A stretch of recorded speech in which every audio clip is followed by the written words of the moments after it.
보물섬 7화 염장선에 대한 서동주의 폭발적인 복수 계획. 생각보다 복수가 빨라지고 있어요. 이 에피소드는 방송되었고 나는 그것이 매우 불안한 결론이었을 것이라고 믿는다. 염장은 극심한 강압에도 불구하고 동주의 기억이 돌아오지 않자 점점 더 걱정한다. 게다가 그는 이 프로젝트를 후원하는 노인으로부터 전화를 받으면서 실패에 대한 두려움이 커진다. 하지만 그는 비밀번호를 모르기 때문에 돈을 얻을 수 없다는 사실을 그들에게 알릴 수 없는 상황을 겪고 있다. 그는 국민사랑기금에 대한 잘 생각해낸 계획이 있다면 걱정하지 말라고 조언하지만 염장의 불안은 전화를 끊으면서 더 커질 뿐이다. 염장은 기억을 고치기 위해 최면을 사용하겠다는 허일도의 말에 웃으며 이제 비슷한 방법을 쓸 때가 되었나? 라고 묻는다. 이때 청호청은 그에게 불안한 조언을 한다. 충격으로 기억을 잃은 그가 더 큰 충격을 받으면 기억이 돌아오지 않겠느냐는 것이다. 염장은 기쁜 마음으로 대답하며 그게 답인 듯하다고 말한다.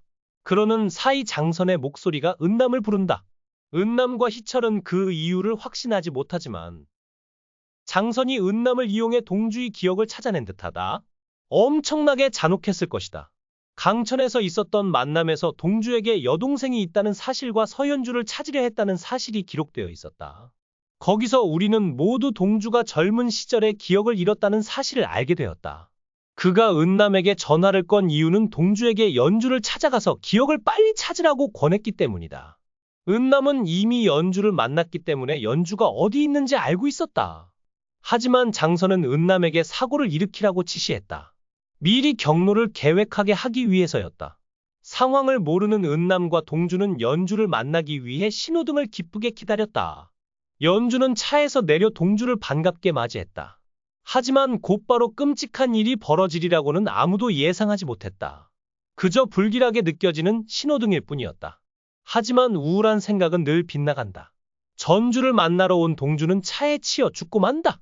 이보다 더 충격적인 상황이 일어날 수 있을까?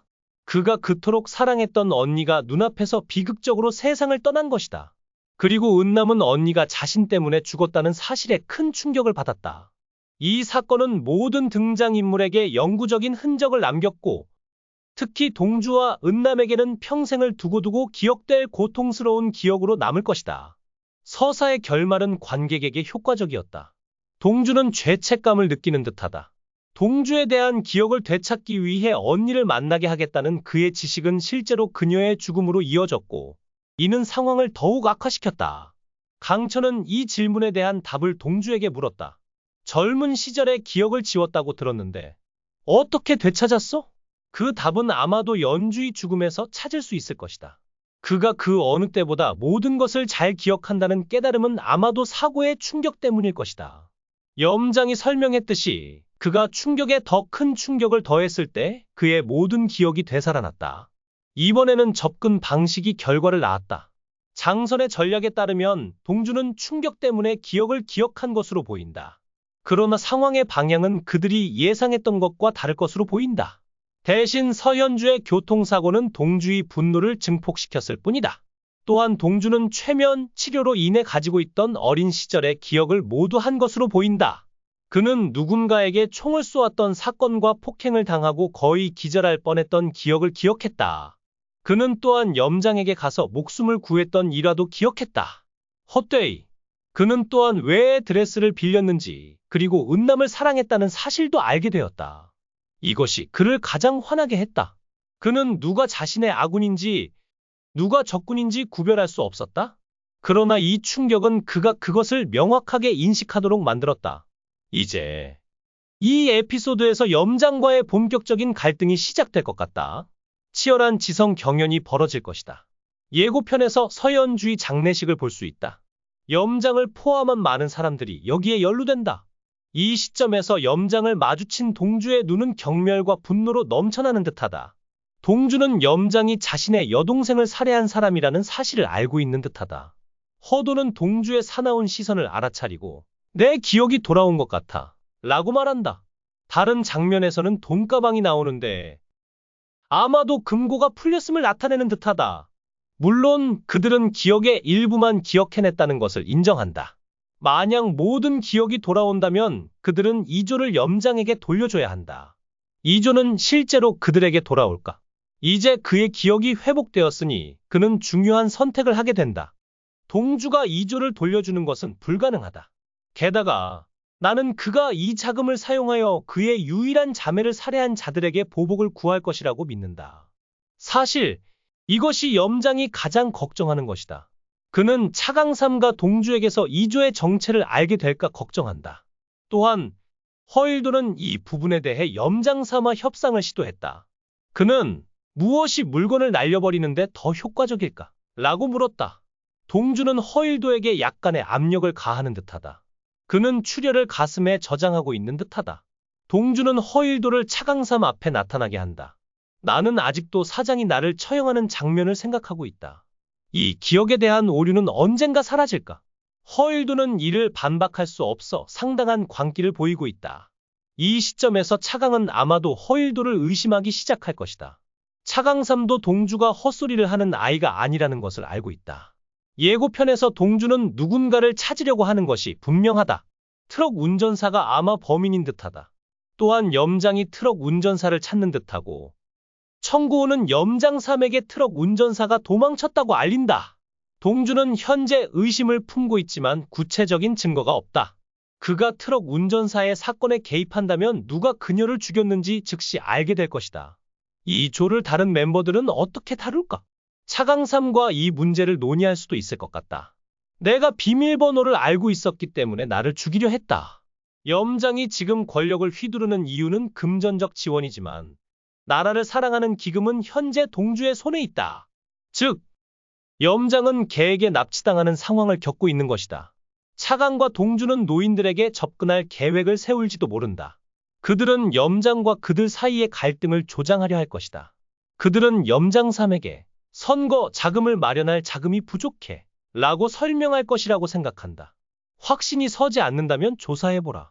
궁극적으로 염장은 실패한 연이 될 것이라고 생각한다. 허일도와 염장 사이의 격차 그리고 동주의 출생 비밀을 이해하는 열쇠는 모두 이 구절에 언급되어 있다. 이런 일이 일어난다면 허일도와 염장의 유대감은 필연적으로 손상될 것이다. 허일도는 더 이상 염장삼에 헌신할 이유가 없게 된다. 물론 드라마에서 허일도는 돈으로 염장을 압박하기 시작했지만 시간이 지날수록 균열은 커지기 시작했다. 하지만 예고편에서 피정은 장례식에서 체포된다. 감정을 조절하지 못하는 듯하다. 캐릭터 설명에 따르면 그는 어머니가 돌아가신 후 동주와 연주의 간병인 역할을 맡았다고 한다. 또한 동주의 성장을 목격한 유일한 어른이라고 한다. 또한 동주는 피정의 농담에 아무런 관심 없이 동참했다. 한때 피정은 아이리스라는 이름의 방을 운영했고 학교를 그만둔 동주가 그곳에서 일하기도 했다. 또한 해킹을 도와준 명태금과 마주치며 동맹이 됐다. 명태의 아버지는 성공적인 대출업자였고 명태는 아이리스에서 일하며 절실히 도움이 필요한 사람들에게 돈을 주었다. 두 사람은 사춘기 때 친구가 되었지만 개인적인 이유로 학교에 가지 않기로 했고 두 사람의 관계는 오늘날에도 계속되고 있다. 피정의 외모에 대한 묘사는 피정의 어머니가 어떻게 임신하게 되었는지에 대한 미스터리를 푸는데 매우 중요한 것으로 보인다. 동주의 어린 시절은 비교적 행복했던 것으로 보인다. 자동차 사고로 인해 그에게 약간의 트라우마가 생겼을 수도 있다. 그녀는 놀이공원과 비슷한 곳에서 어머니와 함께 즐겁게 뛰어다니는 모습을 보여주었다. 그녀가 성년이라고 부르는 어머니의 목소리는 열정과 자비로 가득 차 있다. 동주가 기억하는 자동차 장면은 집으로 가는 여정 중일 가능성이 가장 높다. 처음에 동주는 자신이 운전자라고 주장하지만 이는 사실이 아닌 것으로 보인다. 운전자는 아마도 여수후크일 것이다. 운전자의 외모 중 일부는 플레이킹 타임에 나타났고 턱선은 당시의 여순로와 주상옥을 닮았습니다. 또한 동주는 뒷좌석에 앉은 아이를 여자라고 믿었지만 머리카락 때문에 이는 잘못된 것으로 보입니다. 아이는 머리카락을 꽉 묶고 있었습니다. 궁극적으로 차량에 타고 있던 사람은 여수호, 어머니의 이름 그리고 그녀의 아들인 것으로 보입니다. 하지만 두 사람은 교통사고로 사망하고 동주만 살아남았다. 동주는 엄마의 품에 안겨 살아남은 듯하다. 공비서는 동주를 보고 놀랐을 것이다. 동주가 죽었다고 믿었지만 살아있었기 때문이다. 동주의 머릿속에 끊임없이 떠오르는 한 장면은 성현이라는 소리와 흰 운동화 한 켤레다. 운동화 주인은 아마도 공비서일 것이고 그를 여성스러운 목소리로 성현이라고 부르는 것은 그가 여성이라는 것을 암시하는 듯하다. 오늘 밤 영상은 여기까지다. 구독과 좋아요는 나에게 큰 도움이 된다.